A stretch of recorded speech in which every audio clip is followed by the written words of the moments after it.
யுவராணி. அத்தியாயம் 24. புதிதாக சோழர் படை உப தலைவனும் இளவரசனுடன் இணைந்து செல்லும் அந்த பயணம் வழக்கமான பயணங்களை விட வித்தியாசமாக இருந்தது மட்டுமல்ல, இளங்கோவை போல உப தலைவனும் நகைச்சுவை உணர்ச்சி நிறைந்தவனாக இருந்ததால், வழிநெடுக விளையாட்டும் வினோத உரையாடல்களுமாக கழிந்ததால், பயண தொலைவு அலுப்பூட்டாமல் அகமகிழ்வை தந்ததால் ஒவ்வொரு நாளும் பல காதங்களை கடந்தனர். இரவுகளில் தங்கும் இடங்களில் இந்த முறை இளங்கோவுக்கு சற்று நல்ல ஓய்வு கிடைத்தது. படைத்தலைவனும் உடன் வந்ததால் பாதி இரவை படைத்தலைவனும் மறுபாதி இரவை இளங்கோவுமாக கண் விழித்து காவல் இருக்க, இளங்கோ பெரிதும் உவகையோடும் படைத்தலைவனும் தன் சுமைகளை பகிர்ந்து கொள்ள உடனிருக்கிறான் என்ற உணர்வு தந்த நிறைவோடும் பயணம் விரைவாகவும் சுகமாகவும் இருந்தது. அன்று கிருஷ்ணையாற்றை கடந்து தென் திசை கரையில் இருந்த பயண மாளிகையில் தங்கினர் இளவரசனும் துணைவர்களும். அன்று முன்னிரவு கழிந்த நாழிகையில் தென் திசையிலிருந்து இரு புரவிகளும் அந்த பயண மாளிகை வளாகத்தை அடைந்தன. வந்த இருவரையும் யார் என்று விசாரித்த விடுதி காரியஸ்தன், நீங்கள் காண வேண்டியவர்கள் இங்குதான் ஓய்வெடுக்கிறார்கள் தூதர்களே என்றவன், சற்று காத்திருங்கள், வருகிறேன் என்று கூறி இளவரசன் அறைக்கு செல்ல திரும்பிய போது அவன் தேடி சென்ற வேங்கி இளவரசனே வாயிலை நோக்கி வந்து கொண்டிருந்தான்.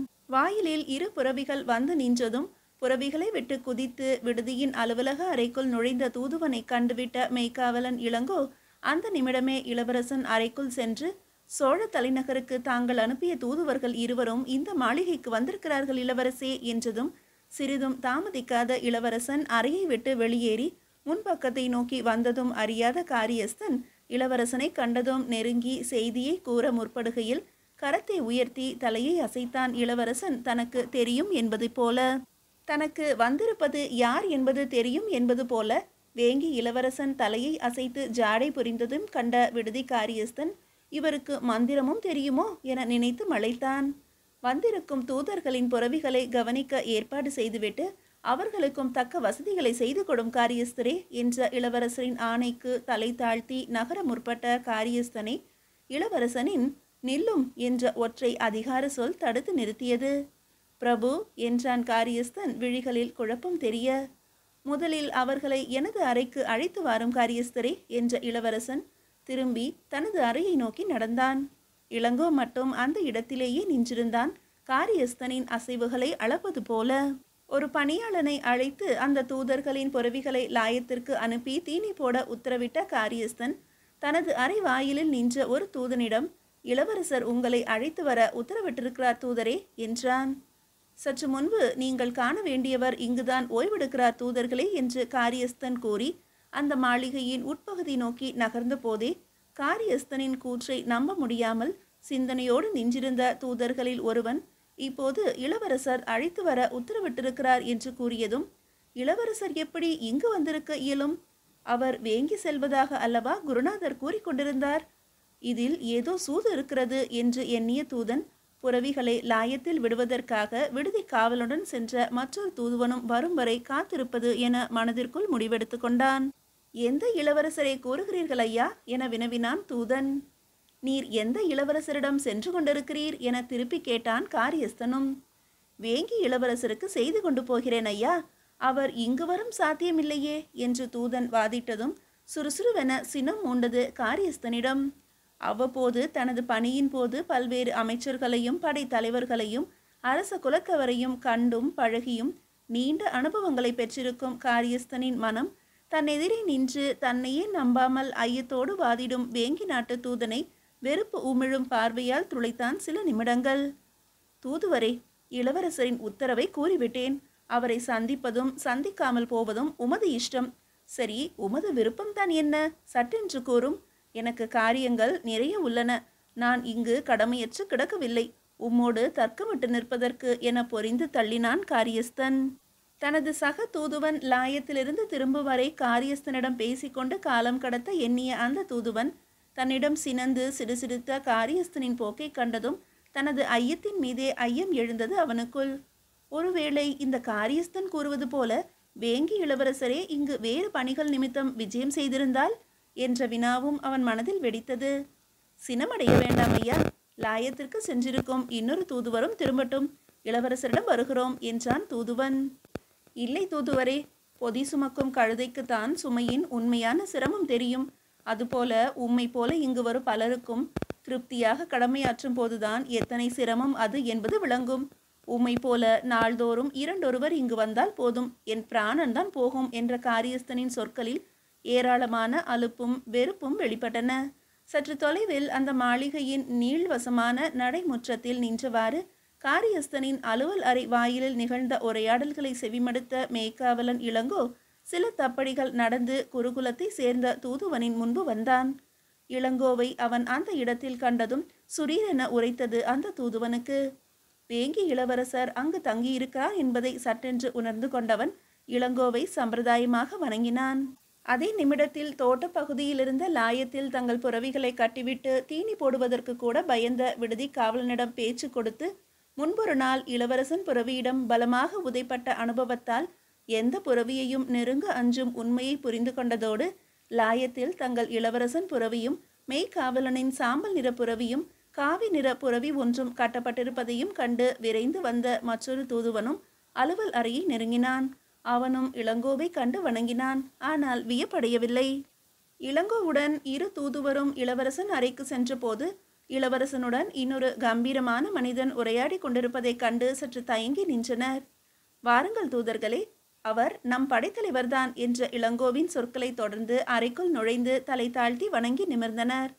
என்ன தூதர்களே, வீரசிங்கன், ஜெயதேவன், பணியை சிரமமின்றி முடித்தீர்களா என இளவரசன் தங்கள் பெயர்களை கூறி வினவியதும் ஒரு கணம் வியப்படைந்தனர் இது தூதர்களும். முடித்துவிட்டோம் இளவரசே என்ற இருவரும் சிறு தயக்கத்துடன் பார்ப்பதாக தெரிந்தது இளவரசனுக்கு. அவர் நம் படைத்தலைவர்தான் என்று அங்கு புதிதாக தெரிந்தவரை பற்றி மேய்காவலன் இளங்கோ சற்று முன்பு கூறியிருந்த போதிலும் குருநாதரிடம் பலகாலம் பழகி சிறந்த தேர்ச்சிகளை பெற்றிருந்த அந்த இரு தூதுவர்கள் இருவரும் தாங்கள் கொண்டு வந்த சோழ மாமன்னரின் ஓலையை வெளிப்படையாக இளவரசனுடன் அளிக்கவும் மாமன்னர் வாய்மொழியாக தெரிவித்த செய்திகளை தெரிவிக்கவும் பெரிதும் தயங்கி நின்றனர். அவர்களின் மனநிலையை நன்கு யூகித்துவிட்ட இளவரசன், இவர் நமது படைத்தலைவர் கருணாகர தொண்டைமான், சோழர் படையின் உபத்தலைவர். இப்போது நமக்கு தோள் கொடுக்க வந்திருக்கிறார். நமது திட்டங்கள் செயல்கள் எல்லாம் அறிவார். எனவே நீங்கள் தயங்க தேவையில்லை குருகுல வீரர்களே என்றான் இளவரசன் ஒரு இளநகையை சிந்தி. மாமன்னரின் ஓலையை கச்சையின் இரகசியமான பகுதியிலிருந்து சில நிமிட முயற்சிக்கு பின்பு எடுத்து நீட்டினான் இளவரசனிடம் வீரசிங்கன் என்ற தூதுவன். சுண்டு விரல் கனத்தை விட சிறிதாக இருந்த அந்த மெல்லிய பட்டு சுருளை பிரித்து விழிகளை ஓடவிட்டான் இளவரசன். வேங்கி இளவரசர் விஷ்ணுவர்தன ராஜேந்திரனுக்கு கங்கை கொண்ட சோழபுரத்து சோழ கேரளன் திருமாளிகையில் எனது அந்தரங்க அறையுள்ளிருந்து 2ஆம் ராஜேந்திர சோழதேவன் வரைந்த ஓலை. நின் ஓலை கண்டு செய்திகள் அறிந்தோம். நம் நீண்ட நாள் எதிரியின் மேல் விரைவில் ஒரு படையெடுப்புக்கு நாமும் ஏற்பாடுகளில் இறங்கியுள்ளோம். நின் நன்முயற்சிகளுக்கு நமது பூரண ஆசிகள். நின் கோரிக்கைகளில் கண்டுள்ள உதவிகள் அனைத்தும் அளிக்க சம்மதித்தோம். ஒரு திங்கள் அவகாசத்தில் பகுதி பகுதியாக அவ்வுதவிகள் நின்னை வந்தடையும். தூதர்களிடம் வாய்மொழிகளாகவும் செப்பியுள்ளோம். வெற்றி பெற இறைவன் கங்கை கொண்ட சோழீஸ்வரை இறைஞ்சும் 2ஆம் ராஜேந்திர சோழதேவன். தூதர்களிடம் அளிக்கப்படும் ஓலை எதிரிகளிடம் சிக்கினால் அவர்கள் முழுவதும் புரிந்து கொள்ள முடியாத வண்ணம் மறைவாக செய்திகளை வரைந்து அனுப்பியிருக்கும் தனது அம்மானின் யுக்தியை, எச்சரிக்கை உணர்வை அவன் இதயம் எண்ணி வியந்தது. மீண்டும் ஒரு முறை ஓலையில் விழிகளை ஓடவிட்டு ஓலையை பக்கத்தில் அமர்ந்திருந்த உபத்தலைவனிடம் நீட்டிய இளவரசன், மாமன்னர் வாய்மொழியாக என்ன தெரிவித்தார்கள் என்று கேட்டான் தூதர்களை நோக்கி. 1000 படைப்புறவிகளையும் 100 யானைகளையும் எருதுகள் பூட்டிய பொதி வண்டிகளில் ஆயுதங்களுடன் உணவு தானிய மூட்டைகளையும் சில படைத்தலைவர்கள் பொறுப்பில் பகுதி பகுதியாக அனுப்பி வைப்பதாக தெரிவித்தார்கள். நிதானித்து திக்விஜயம் மேற்கொள்ளுமாறும் தெரிவிக்க ஆணையிட்டார்கள் இளவரசே என்றான் ஜெயதேவன் என்ற தூதுவன். ஓ, நல்லது தூதர்களே என்றான் இளவரசன் அளவற்ற திருப்தி பூரணமாக தெரிந்த பொலிவோடு. மன்னிக்க வேண்டும் இளவரசே என்றனர் இரு தூதுவரும். என்ன என்பது போல அவர்கள் முகத்தை ஆராய்ந்தான் இளவரசன். நாங்கள் சோழ தலைநகர் சென்றபோது மாமன்னருக்கு சற்று உடல்நலம் சரியில்லை என்று கூறினார்கள்.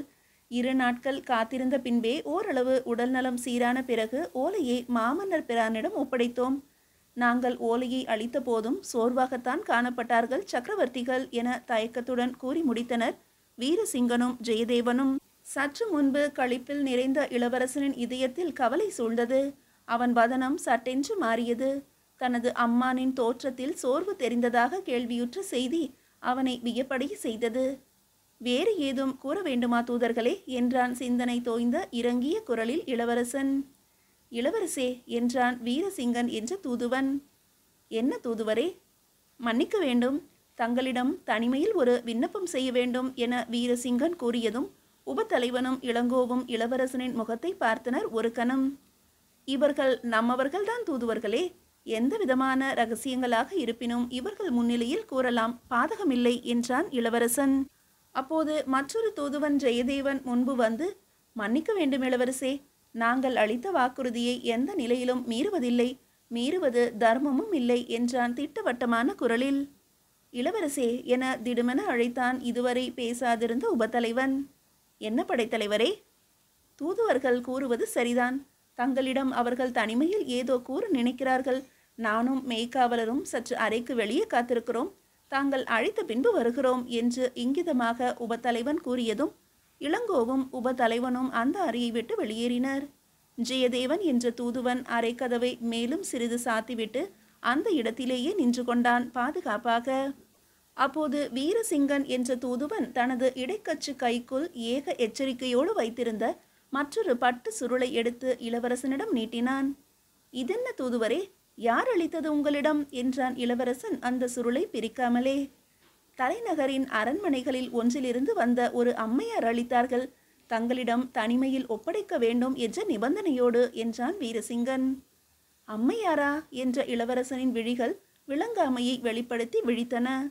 ஆம் பிரபு, தங்களை தோள் மீது வைத்து சுமந்தவராம். தாங்கள் குழந்தையாக இருந்தபோது. பிறகு? நாங்கள் தலைநகர் சென்றதும் மாமன்னருக்கு உடல் நலம் இல்லாததால் 2 நாட்கள் தூதுவர்களுக்கான அறையில் காத்திருந்த போது அந்த அம்மையார் எங்களை அணுகி யார் என விசாரித்தார். தொடக்கத்தில் சிறிது தயங்கினோம், பதில் கூறவும் மறுத்தோம்.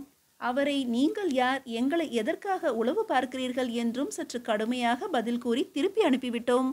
ஓஹோ, பிறகு என்றான் இளவரசன் ஆவலுடன். மீண்டும் அந்த அம்மையார் எங்களிடம் வந்து, இளவரசரிடமிருந்துதானே வந்திருக்கிறீர்கள், அவருக்கு ஒரு செய்தியை கொடுத்து உங்கள் மூலம் அனுப்பலாம் என இளவரசனின் உறவினர்கள் கூறியதால்தான் உங்களை அணுகினேன் தூதர்களே என்றார். இளவரசே என்ற தூதன் தொடர்ந்தான்.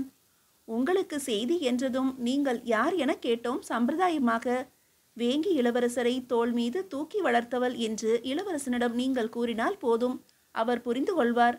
இதோ இந்த ஓலையைத்தான் இளவரசரிடம் ஒப்படைக்க வேண்டும். இந்த பட்டு சுருளை தந்தார் இளவரசே. அவர் தடையின்றி அரச மாளிகைக்குள் பல முறை நடமாடியதை கவனித்ததாலும் அவர் கோரிக்கையை நிறைவேற்றிவிட வேண்டும் என்ற முடிவுக்கு வந்து ஓலை சுருளை பெற்றுக்கொண்டோம். எக்காரணத்தை முன்னிட்டும் இதை மற்றவர்கள் முன்னிலையில் தங்களிடம் அளிக்கக்கூடாது என்ற உறுதிமொழியையும் எங்களிடம் அவர் பெற்றுக்கொண்டு சென்றார் அந்த அம்மையார் என வீரசிங்கன் விவரமாக கூறி நிறுத்தினான். அதுவரை தூதுவன் கூறியவற்றையே கூர்ந்து செவிமடுத்திருந்த இளவரசன் தூதுவன் அளித்த பட்டு சுருளை பிரித்தான். அடுத்த கணம் பிரமித்தான். அந்த அறையை அவன் மனம் மறந்தது. தன் முன் நின்ற தூதுவன் வீரசிங்கனையும் கதவருகே நின்றிருந்த ஜெயதேவனையும் மறந்தது. சீனத்து வெண்பட்டில் கருநிற புரவி மீது தான் ஆரோகணித்த நிலையை வண்ணத்தில் வரைந்திருந்த ஓவியத்தை கண்டதும் தான் அவன் இதயம் ரெக்கை கட்டி பறந்து கொண்டிருந்தது. தூதுவன் அளித்த பட்டு சுருள் ஏதோ ஒரு இரகசிய ஓலை என்று எண்ணி பிரித்த வேங்கி இளவரசன் ராஜேந்திரன் ஒரு சிறிதும் எதிர்பார்த்திராத தனது உருவம் வரையப்பட்ட பட்டு சீலை ஓவியத்தை கண்டதும் ஒரேடியாக இக உலகை மறந்தான். தான் வேங்கி பயணத்தை தொடங்குவதற்கு முதல் நாள் மாலையில் அந்தப்புற நந்தவனத்துக்கு சென்று இளவரசி மதுராந்தகியை தனிமையில் சந்தித்து விடைபெற முயன்ற போது அவள் தன்னுருவை பட்டு சீலையில் தூரிகை கொண்டு வண்ணத்தில் வரைந்து கொண்டிருந்ததைக் கண்டு மெய்மறந்த நினைவும் நிகழ்வுகளும் அவன் சிந்தையை எங்கோ அள்ளிச் சென்றன. அந்த ஓவியத்தை தீட்டிய மலர் விரல்களும் விரல்களுக்கு சொந்தமான மாமன்னன் மகளின் உருவமும் அவன் சிந்தையில் தோன்றி சிலிர்க்க வைத்தன. அரசு மாளிகையின் அணுக்க பெண் மூலம் தனது தூதுவர்களிடம் ஓவிய சுருளை ஓலை என்ற பெயரில் அனுப்பி வைத்திருக்கும் நேர்த்தியை நினைத்த அவன் நெஞ்சம் நெகிழ்ந்தது. இந்த கணத்திலேயே மற்ற கடமைகளை எல்லாம் ஒதுக்கி வைத்துவிட்டு கங்கை கொண்ட சோழபுரத்தின் அந்தப்புற நந்தவனத்திற்கு புரவி மீது தாவி ஏறி பறக்கலாமா என அவன் இதயம் பரபரத்தது. ஓலை என்ற பெயரில் தான் ஓவியத்தை அனுப்பியிருந்தாலும் அந்த ஓவியம் கூறும் 1000 செய்திகளை வெளித்தோற்றத்தில் தான் புரவி மீது பயணிப்பது போன்று தெரிந்தாலும் அதனுள் தம் அம்மான் மகளின் நேசம் நிறைந்த நெஞ்சம் மறைந்திருப்பதை ஓலையை விட ஒப்பற்ற உணர்வுகளை உசுப்பும் உத்தி அதில் வண்ணங்களாக ஒளிர்வதாக உணர்ந்த அவன் இதயம் உருகி கரைந்தது. பட்டு சுருளை இளவரசன் பிரித்தபோது அது 2 முழ நீளத்திற்கும் 1 முழ அகலத்திற்கும் விரிந்ததையும் அதில் வண்ண ஓவியம் ஒளிர்ந்ததையும் எதேசையாக கண்ட தூதுவன் வீரசிங்கனும் பிரமித்து வாய் பிளந்தான். அத்துடன் இளவரசன் பிரிக்கும் போது தான் கண்டது தவறு என்றும் தனக்குள் குற்ற உணர்வையும் உணர்ந்தான். அந்த பட்டு சீலைக்குள் மறைவாக எழுத்துக்களும் இருக்கலாமோ என்னவோ என சிந்தனையும் அவனுள் எழுந்தது. இளவரசன் மெய் மறந்து விழிகள் பட்டு சீலையில் நிலைக்க அசையாமல் அமர்ந்திருந்த நீண்ட நிமிடங்களில் அந்த தூதுவனும் சிலை போல நின்றிருந்தான். கதவருகே பாதுகாவலாக நின்றிருந்த மற்றொரு தூதுவன் ஜெயதேவன் மட்டும் எந்தவிதமான பிரமிப்போ குழப்பமோ இன்றி தனது கடமையில் கண்ணாக இருந்தான். இளவரசனின் முன்பு நின்று பட்டு சுருளை தந்துவிட்ட தனது சகா சற்று பின்புறம் திரும்பினால் இளவரசனிடம் விடை பெற்று சென்று நீண்ட தொலைவு புறவி பயணம் செய்ததால் ஏற்பட்டுள்ள களைப்பை போக்கிக் கொள்ள கட்டையை சிறிது சாய்க்கலாம் என்று எண்ணியவன் சற்றும் திரும்பாமல் சிலை போல நின்றிருந்த வீரசிங்கனை மனதுக்குள் சபித்தான். அதே நிலை நீடிக்கவும் தானே துணிந்து இளவரசனிடம் அனுமதி வேண்ட நினைத்து, மன்னிக்க வேண்டும் இளவரசே என்றான் மெல்ல. என்ற இளவரசன் திடுக்கிட்டு நிமிர்ந்து பார்த்தவன், என்ன தூதுவரே என்றான். தாங்கள் அனுமதி அளித்தால் என்ற சொற்களை பாதியில் நிறுத்தினான். ஜெயதேவன் கதவருகில் இருந்து பேசத் தொடங்கிய போது சிலை நிலையில் இருந்த வீரசிங்கனும் நின்ற இடத்தில் லேசாக அசைந்தான். கூறுங்கள் என்றான் இளவரசன். கடமையை முடித்துவிட்டோம், அறைக்கு திரும்பலாம் என்றுதான் என்றான் தூதுவன் ஜெயதேவன். நல்லது, சென்று ஓய்விடுங்கள், நாளை காலையில் புறப்படும் முன்பு என்னை சந்தியுங்கள் என்று விடை கொடுத்தான் இளவரசன். அவர்கள் அறையை விட்டு வெளியேறி சில தப்படிகள் கடந்த போது இதுவரை அறையிலிருந்து வெளியேறி நின்றிருந்த உபதலைவனும் இளங்கோவும் இளவரசனின் அறையை நோக்கி நடந்தனர். மீதியை அடுத்த அத்தியாயத்தில் காணலாம்.